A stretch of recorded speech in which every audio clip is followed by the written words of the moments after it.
Please welcome the President of the John Birch Society, Mr. John F. McManus.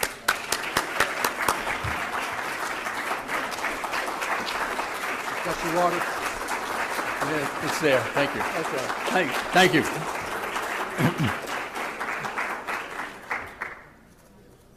Thank you very much. It's always good to be back in Oklahoma. I think I've been speaking more here in Oklahoma than any other state in the Union recently, and that's good. My topic is the United Nations. As most of us know, October is the month set aside to celebrate the UN, if you want to celebrate it.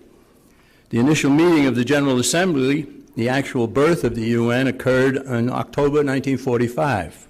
So that means it's 65 years old. And we're again in October, and we're supposed to celebrate along with the rest of mankind, but I don't suppose that there are too many people in this audience who want to celebrate.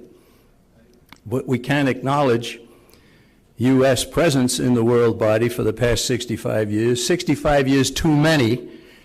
65 years in which our nation has paid and continues to pay a heavy price. Now, world government has been the goal of a conspiracy against God and man throughout history. Right? You can find that out by going back to the Tower of Babel. Right? It has been the formal goal of conspirators since 1776, when Adam Weishaupt's Illuminati was born. From Weishaupt, the plot continued under Mazzini and the Carbonari, then to Marx and the rise of communism and socialism, and on to Edward Mandell House and the call for world government he issued in his revealing book, Philip Drew, Administrator. And of course, there were many other minor players in the plot over the years. There was a significant try at world government in the aftermath of World War I. The League of Nations did in fact become a reality, but our nation refused to join, and that doomed the League to irrelevancy right from its inception. Right? A few stalwart senators scuttled that plan in 1919. When the Senate turned thumbs down on the League, Woodrow Wilson's Edward Mandell House and his young lieutenants were in Paris working on the Versailles Treaty arrangement. They immediately met with counterparts from England, very disappointed that the U.S. Senate did not plunge itself into this League of Nations. And out of that meeting came England's Royal Institute for International Affairs and the U.S.-based Council on Foreign Relations, right? Directly a result of our not joining the League of Nations in 1919. John Foster Dulles and Allen Dulles were among the lieutenants of Edward Mandell House, and of course they were labeled as conservatives and anti-communists during the Eisenhower administration. Truth took a beating there. The goal from day one of the Council on Foreign Relations, as you know, has been world government. Right? Now there were numerous people who said that because the League of Nations did not include the United Nations, it would never become the sought-after world government. So moves were immediately taken in the early 1920s to bring on another world war as soon as possible. We know that Franklin Delano Roosevelt had a relationship with Edward Mandell House as early as 1920, when the future president's mother gave him a copy of Philip Drew, House's book. Right? And after he won the Democrat Party's nomination for president in 1932, Roosevelt immediately journeyed to Gloucester, Massachusetts to visit an old man in his summer home, Edward Mandell House. The first person he went to see after he won the nomination was Edward Mandell House. Right? That says a lot. The significance of that meeting must never be overlooked. Right? After World War I, the Versailles Treaty placed huge burdens on Germany, and it was as much a stimulus for another world war as anything. Often cited as the underlying reason for Hitler's rise to power, and cited correctly, by the way, the treaty was deeply resented by the German people, whose country was ravaged by its provisions and whose personal situation was ravaged by the destruction of the German mark through wild inflation. It cost the people their homes, their farms, their businesses, their savings and everything. And it's what we face in our country if we don't wake up, America. Franklin Roosevelt did everything he could to get our nation into World War II that began in Germany invading to the east in 1939. All the while, of course, Roosevelt was protesting that he would never send our troops into war. Exactly what Wilson had done to get reelected in 1916. Right? In 1939 was the year that Roosevelt accepted the offer of CFR members to assist in the work of the State Department. Their presence soon became domination. For 2 full years, Roosevelt protested that Americans would not be sent into the war started by Hitler in '39. He even refused then to alert U.S. commanders in Hawaii and about the Japanese attack that he and his top advisors knew was underway. Right? As a result of what happened at Pearl Harbor, the U.S. Congress declared war on Japan. Immediately, Germany and Italy honored their pact with Japan and declared war on the United States. Right? We were now committed to war against Germany in Africa, against Italy and Germany in Europe, and against the Japanese in Asia, in the Pacific. While Americans from coast to coast were glued to attention about the war, plotters immediately started working toward the next try at world government. It was in January of 1942, in fact, barely a month after Pearl Harbor, that delegates from 26 nations, including our own, issued a formal Declaration of the United Nations. This was the first time the term United Nations appeared. In 1943, representatives of the Allied nations, the US, USSR, Britain, Nationalist China, met on several occasions and agreed to form a world organization after the war. Other meetings were frequently convened. In 1944, a conference was held at the Dumbarton Oaks estate in Washington, and they hammered out the initial draft of the United Nations Charter. And then finally, in April of 1945, actually from April 25th to June 26th of 1945, delegates from 50 nations met in San Francisco to approve and sign the UN Charter. The war in Europe had not yet ended, and the war in the Pacific would continue for another 4 months, 4 more costly months, right? The creation of the United Nations was more important to these men than the war was. And who were these men? Who were the Americans, so-called, who attended this San Francisco conference? There are 2 lists of U.S. participants at that San Francisco conference. One contains the names of 17 men who were later identified as secret communists. Right? The other list contains the names of 43 men who were or soon would be members of the Council on Foreign Relations. The most odious of all of these individuals, of course, was Alger Hiss, a secret communist and a member of the Council on Foreign Relations. He was the Secretary General of the founding conference of the United Nations, and he was a communist all the while, right? Were there any stalwart defenders of U.S. sovereignty at the San Francisco event? I know of none, right? Indeed, it was Hiss who was given the honor of transporting the charter to Washington, where he presented it to President Truman. It went then to the Senate for ratification. Now, consider this. In 1919, the U.S. Senate took 9 long months before registering disapproval of the League of Nations.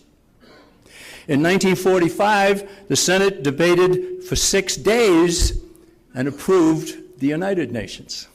Right? I think that's significant. Across the nation, the idea had been spread, this is 1945 now, that something new had to be tried. Right? Many Americans in 1945 were able to recall World War I that had ended in 1918, and all Americans were aware of World War II that began for our nation 23 years after the end of World War I. With very few exceptions, even our best citizens and legislators felt that something new had to be created in order to keep another world war from starting. There were some senators who had voted against the League of Nations, who were still in the Senate, and they were hounded by colleagues who wrongly accused them, because of their previous attitude against the League, of being responsible for World War II. Right? Imagine. The American people were inundated with the need for something new, that would prevent another horrible war. I can even recall this attitude being shared by my own father, who in time became a very strong supporter of Robert Taft for president and a great defender of Joe McCarthy and so on. But he got sucked into this attitude. Something new had to be done. We had to try something new. Right? And any who were reluctant were looked upon as dangerous partisans for more war. Right? The propaganda was intense, and it worked. The Senate alone got to vote on joining the UN via a vote on acceptance of the UN Charter. The matter was considered a treaty, and the United States Constitution grants treaty approval to the Senate. But a treaty is an agreement between two sovereign entities, right? Two countries, such as our country and Canada, say, right? The UN would like to be a sovereign entity, but it wasn't one in 1945, and it is still not one today. Nevertheless, the Senate alone voted. The House of Representatives had nothing to say, and the vote was 89-2 in the United States Senate. The two negative votes were cast by senators whose names are known to very few. Someday we'll build a monument to these two men. Right? They were Henrik Shipstead of Minnesota and William Langer of North Dakota. The main objections stated by these two were that they believed the world body would have the power to A, send our nation into war, and B, require the use of our nation's military on its call. And that's why they objected. But there were only two of them that did. Right? California's Hiram Johnson would also have voted no had he not been hospitalized at the time. And eventually 4 other senators who missed the vote indicated their approval. So the Senate's approval should be considered 93 in favor and only 3 against, because then there were only 96 senators. Right? Senator Burton Wheeler, a Democrat from Montana, eloquently made the case against UN membership during the 6 days of debate. In part, he thundered, and he thundered. He said, if we enter into this treaty, we take power away from the Congress, and the president can send troops all over the world to fight battles everywhere. Isn't that what happened? Right? 4 days later, he voted to support the treaty. Right? He said that he didn't see any alternative. Even the highly respected Robert Taft of Ohio voted yes. But within 2 more years, he decided that the United Nations is a trap. He said, let's go it alone. But the die had been cast.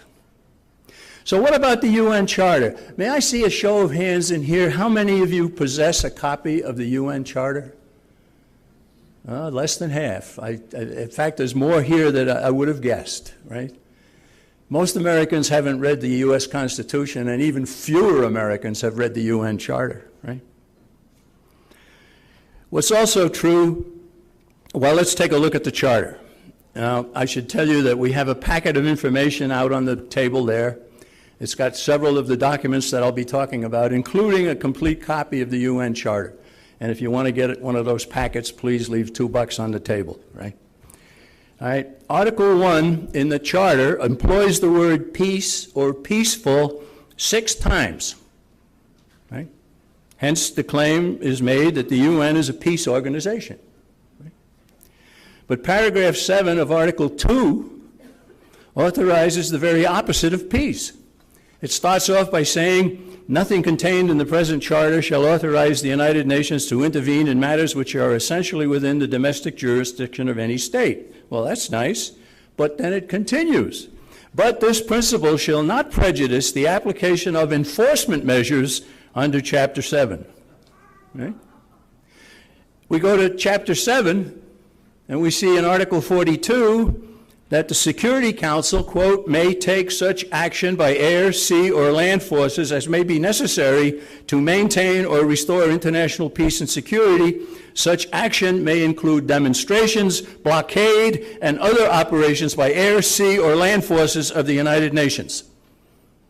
That's the peace organization, right?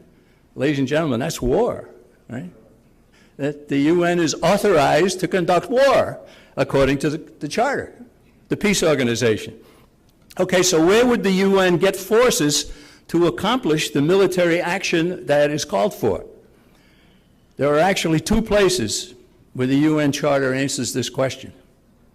Article 43 says, all members of the United Nations undertake to make available to the Security Council on its call in accordance with a special agreement or agreements, armed forces, assistance, and facilities, including the rights of passage necessary for the purpose of maintaining international peace and security. Get it? Right? All members will make available armed forces to the UN on its call. That's part of the Charter. The second place where the Charter tells us where troops will be supplied is the very brief Article 25.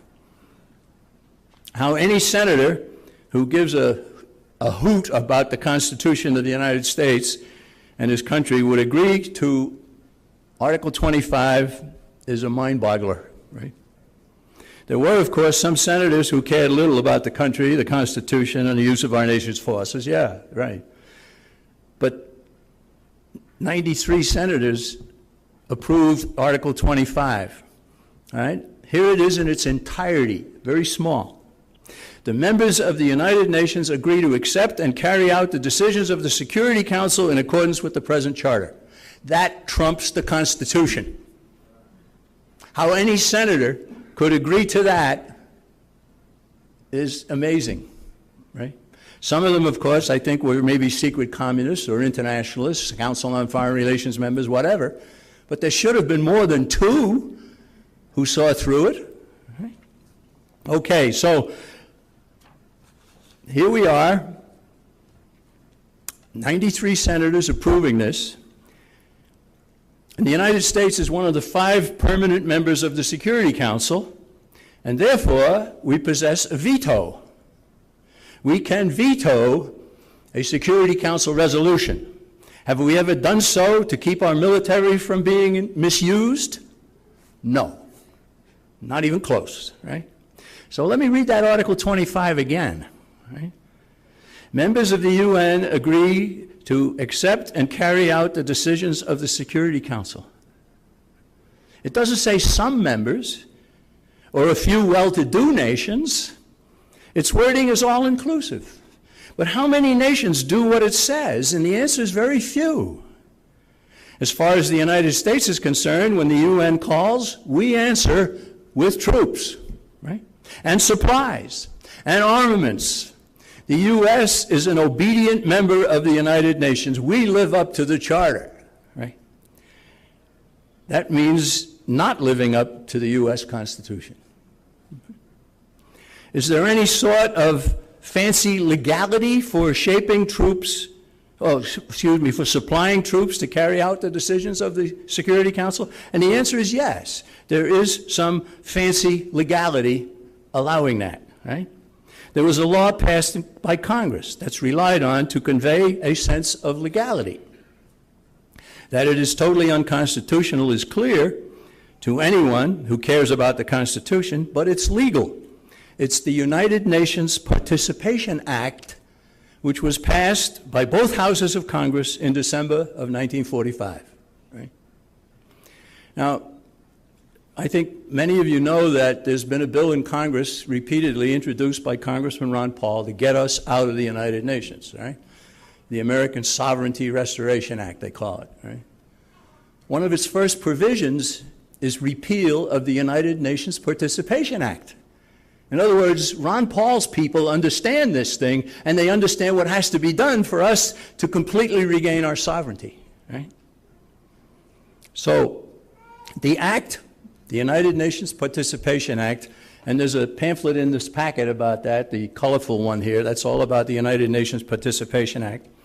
It supplies the President with authority to ignore the constitutions which grant Congress alone power to send the nation into war. Right? The first of the two pertinent parts of the United Nations Participation Act says that a president who wants to supply forces for a United Nations standing army would have to get approval from Congress. But there's never been a United Nations standing army, and no president has ever gone to Congress to ask for that kind of permission. Right? But the second pertinent part of the United Nations Participation Act states that a president shall not, I emphasize shall not, be deemed to require the authorization of Congress to supply military personnel to enforce Security Council resolutions. There's no standing army here. This is just sending troops at the request of the Security Council of the United Nations. It's this portion of the act that has been relied upon for 6 decades to send the U.S. military personnel into police actions, limited wars, peacekeeping missions all over the globe. Right? Now, there were a few in Congress who opposed the United Nations Participation Act, such as a valiant congresswoman from Illinois named Jessie Sumner. On December 18th of 1945, while this act was being discussed, she said, "You know, of course, that this measure gives congressional authority for surrendering the American people to an all-powerful world supergovernment. This measure obviously," she said, "authorizes the surrender to the new world supergovernment of enough men and military might to conquer any nation in the world, including the United States." Good for Jessie Sumner. But still in the grip of the attitude that something new had to be undertaken to prevent another war, the House approved the UN Participation Act 344 to 15, with 72 not voting and 1 member voting present. The Senate promptly followed through with its approval. So now, the United Nations could rely on a president supplying U.S. forces to enforce UN Security Council resolutions without any act of Congress needed. Right? On June 27, 1950, a mere 2 days after the communist North Koreans invaded South Korea and started the Korean War, the UN Security Council passed a resolution calling on all members to send troops to the United Nations to aid South Korea. How many UN member nations sent troops as required by Article 25 of the Charter? The answer is very few. Right? The war was essentially a U.S. struggle against the communists. Also, as a permanent member of the Security Council, the Soviet Union could have vetoed the measure, but was conveniently boycotting the UN at the time. And don't tell me that wasn't arranged beforehand, right? Right? President Truman responded first with troops that he had sent to Korea to rescue American citizens who were caught up in the war that had begun, which is a proper purpose of the military. But then he left them there, and he told them to start taking their orders from elsewhere, right? Only a few protested the Truman action. One senator, Taft of Ohio, who was now opposed to the UN, he said that doing so, following Truman's desire to commit the troops to the UN force, he said it was a complete usurpation by the president of authority to use the armed forces of this country. If the incident is permitted to go by without protest, he said, at least from this body, we would have finally terminated for all time the right of Congress to declare war, which was granted to Congress alone by the Constitution of the United States. Right? Now, I can agree with everything in that except finally. I don't think it's finally terminated. We can get it back if we have the guts to do so. President Truman was immediately asked during a press conference whether our nation was at war. He answered, "We are not at war. This is a police action." Right? He was skittish about the use of the term war because he knew the Constitution said only the Congress could get us into war. He later said that if he could send troops to NATO, which he had done, he could send troops to Korea. Right? We've got to take a look at NATO. Right? Right. The UN Participation Act wasn't mentioned, but it was surely the basis for this troop deployment. Tens of thousands of Americans didn't come home alive from Korea, and many more came home wounded. The Korean War, police action, if you will, even saw UN flags flying over our forces. That war has never been ended. There are still 30,000 U.S. troops remaining on station in South Korea even today. My guess is that the United Nations has not given the green light for them to come home. All right, we mentioned NATO, the North Atlantic Treaty Organization. President Truman mentioned it. The United Nations Charter, in Chapter 8, Articles 52, 3, and 4, allows for creation by members of the UN to create regional arrangements, they call it, regional arrangements. The first of these was the North Atlantic Treaty Organization, NATO, was formed on April 4th of 1949 by the U.S. and 11 other nations. NATO now has 38 member nations. All right, so this happened before the Korean War. NATO was created.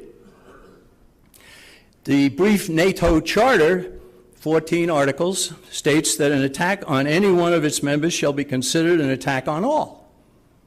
That's an interesting thing to get yourself entangled into, right? It mentions that the United Nations 6 times in its 14 articles, right? Secretary of State Dean Acheson, a real lefty internationalist, Council on Foreign Relations type, he told senators who were being asked to ratify this treaty that it was a measure for strengthening the United Nations. He was very upfront about it. But only 13 senators voted against UN participation in NATO. Very few Americans today know that the current war in Afghanistan is being waged under the authority of NATO, right? North Atlantic Treaty Organization, what's that got to do with Afghanistan? Right? NATO's top official directing the operation in Afghanistan is not an American. Right? A few years after the creation of NATO, the same UN Charter, Chapter 8, was cited to form SEATO, S-E-A-T-O, Southeast Asia Treaty Organization. SEATO supplied the authorization for the Vietnam War, where many more Americans died and were maimed. No longer did the authorities feel a need to call the operation a police action, right? It took quite a few years, but the Vietnam War's rules of engagement were finally published, right? This is unbelievable, right? Maybe there's somebody in the audience who served in Vietnam. What did those rules of engagement say? Well, first of all, U.S. pilots were forbidden to bomb Soviet-made SAM missile sites under construction, but they could risk their lives flying into missiles that were launched by these sites when they were constructed. Right? Enemy aircraft could not be attacked on the ground, only in the air when they were attacking our planes.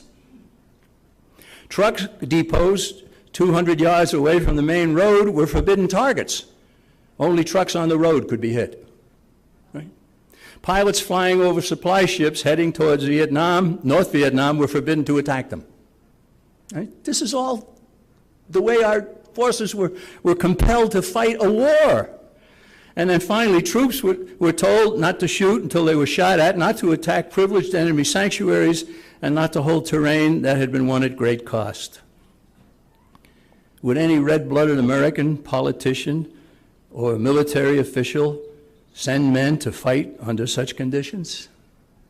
But nobody knew. Nobody knew. Those rules of engagement weren't published for a good 20 years. In spite of the bravery and incredible efforts of our military personnel, the Vietnam War ended in defeat for the United States. The first war in our nation that we lost, right? First war in history that we lost. The next war saw a massive U.S. force oust Saddam Hussein's pitiful army from Kuwait. The authorization for Desert Shield, as it was known, came from a Security Council resolution. After a lightning-quick defeat of Iraq's puny army, the entire operation ceased. It didn't go on to Baghdad. It didn't seek to capture Saddam, not that there was any right to do so. And its stoppage surprised many who should have asked why. Why did they stop? Because that's all the United Nations Security Council resolution authorized. Get Saddam Hussein's forces out of Kuwait. And once you have that done, you have no authorization to proceed any further. Who's running our military? While the U.S. was doing the United Nations will, the CFR saw the significance of what was happening in Desert Shield, and it broke a long-standing policy to issue an editorial comment in the early 1991 edition of its Foreign Affairs Journal.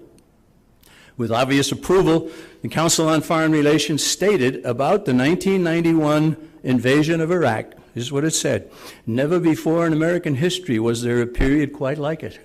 For 48 days, the United States mowed down and moved inexorably toward war, acting on authority granted by an international organization."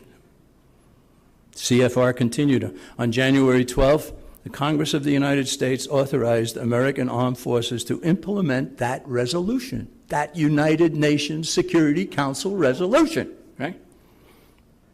In between the first Iraq war and the second, which is still being fought, as we all know, U.S. forces responded to Security Council resolutions by sending forces to Bosnia, to Haiti, to Somalia. When the UN Security Council calls, the U.S. dutifully responds. And when a young Army medic named Michael New refused to wear a UN patch and refused to be sent from Germany to Macedonia, where he would be serving in an openly identified UN command, he was court-martialed and discharged. Right? But Michael New was correct. His whole unit of 500 strong should have refused as well, but no one else did. Right after 9/11, which of course was in 2001, U.S. forces went into Afghanistan. We went into Afghanistan before we went into Iraq the second time, as you know. Right? We're just about starting the 10th year of our activity in Afghanistan. Right? Our forces that went into Afghanistan are still there under NATO command. The war has gone from an operation to capture Osama bin Laden, to wage war against terrorism in general, to eradicate opium production, to impose democracy on a people who have no idea what that means, to combating the Taliban, right? You talk about mission creep or mission change, right? Is this a possibility of being at war for the purpose of being at war? I don't see any doubt about that. Then in 2002, a very significant admission was made in the halls of Congress. All right, recall now that the Second Iraq War started in March 2003. 6 months earlier, in October of 2002, when the drums for war were being heard from coast to coast, George W. Bush, right? The 45-member House International Relations Committee met in formal session. Congressman Ron Paul rose and he said, "Mr. Chairman, I move that we declare war on Iraq." And he quickly added, "And I intend to vote against my own measure because I don't think we should go to war against Iraq. But I don't think we should ignore the Constitution that this nation should not go to war without a declaration from Congress." Right? Chairman Henry Hyde of Illinois, a stalwart conservative supposedly, responded to Ron. He said, "Ron, there are things in the Constitution that have been overtaken by events, by time. Declaration of war is one of them. There are things no longer relevant to a modern society. We are saying to the President, use your judgment. Ron, your measure is inappropriate, anachronistic, it isn't done anymore." Can you imagine? So the committee voted on Ron's motion, and the vote was 45 to no to defeat the measure brought up by Ron Paul. It's probably safe to say that Ron was the only one who voted against the measure for the right reasons. Right? 1 week later, the House voted entirely to authorize the President to follow and implement the Security Council resolutions, and the Senate followed suit. Again, the authorization for war was the UN Security Council resolution. Right? In fact, in the packet, I have a copy of that UN resolution. Excuse me. I have a copy of a letter sent to the Security Council by our Secretary of State at the time, no, our Ambassador to the UN, John Negroponte. Right? And what does he say? He says the action is being taken as authorized under Security Council resolutions umpty-ump and umpty-ump and umpty-ump, right? And there's a copy of the letter signed by John Negroponte. That's part of the packet. So, is our military a global cop for the UN? Can anybody decide otherwise? I don't think so, right? Anybody who has any good sense. But now, I don't want you to get the impression that the military is the only problem we have regarding the United Nations, right? I have a copy of a United Nations flow chart. I don't know whether I saved one to show you. Probably didn't. All right, the flow chart is, you know what a flow chart is, all the lines coming down, a box here and a box here and a box there and so forth. And it shows graphically a multiplicity of United Nations tentacles. I obtained the flow chart from the United Nations itself. I visited in New York City. What it shows is a lengthening shadow over all of mankind's activities, right? Virtually nothing escapes the attention of the UN's commissions and agencies and programs. Dominance isn't yet complete, but the intent to make it obvious, make it so is obvious. The UN's own organizational flowchart shows the goal to meddle in the following areas: education, population, children, women, environment, trade, finance, health, food, labor, agriculture, military, science, culture and religion, atomic power, telecommunications, aviation, industrial development, narcotics, refugees, human rights, property rights, money, and I didn't even finish. Right? The UN's flowchart talks about every single one of those and more. James Madison enunciated a principle that needs to be considered here. He said, no one should wait until the threat to enslave has been carried out. He said one should act once the certain knowledge of what is being planned in order to take action before it's too late. Right? Should we not be acting on Madison's wise counsel? I think so, yeah. Right. Other documents. The United Nations, excuse me, General Assembly in 1948 adopted and proclaimed the Universal Declaration of Human Rights. Widely cheered, right? One of its greatest promoters was Eleanor Roosevelt, who, as the wife of the President of the United States, had personally affiliated with 100 Communist Front organizations, all by herself. She's probably the record holder, right? And all of these were cited by appropriate agencies of the U.S. government. So she's behind pushing this UN Declaration of Human Rights. It mentions all of what everyone indeed should enjoy: life, liberty, property, travel, peaceful assembly, health, education, and on and on and on. But the kicker appears in Article 29 of the document's 30 articles. It says, in the exercise of his rights and freedoms, everyone shall be subject only to such limitations as are determined by law. Right? Recall the Bill of Rights of the U.S. Constitution? Congress shall make no law. Right? And that very same Article 29 continues, the rights and freedoms may in no case be exercised contrary to the purposes and principles of the United Nations. So what rights do you have? Whatever the United Nations tolerates, right? According to their own document. Well, in 1966, the United Nations issued its Universal International Covenants on Civil and Political Rights. I have the booklet here with those in it, right? The Covenant on Civil and Political Rights starts off proclaiming that rights derive from the inherent dignity of the human person. That surely doesn't square with what our Declaration of Independence says. Our rights come from a creator. Right? That's different. But over and over, this covenant proclaims the existence of rights and adds that each shall not be subject to any restrictions except those which are provided by law and are necessary. They go over and over again, they do it. Right? Example, Article 18. Everyone shall have the right to freedom of thought, conscience, and religion. 2 sentences later, in the same Article 18, it says, freedom to manifest one's religion or beliefs may be subject only to such limitations as are prescribed by law and are necessary. You get it? I think you do, right? I think you do.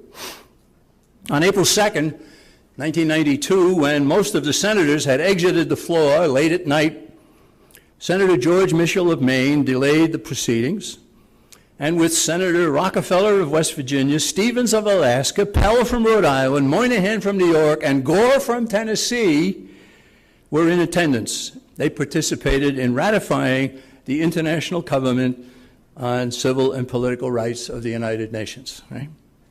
They did so relying on the Constitution's requirement that only 2/3 of those present shall be required to approve such ratification. Right? So the 6 were there, all right?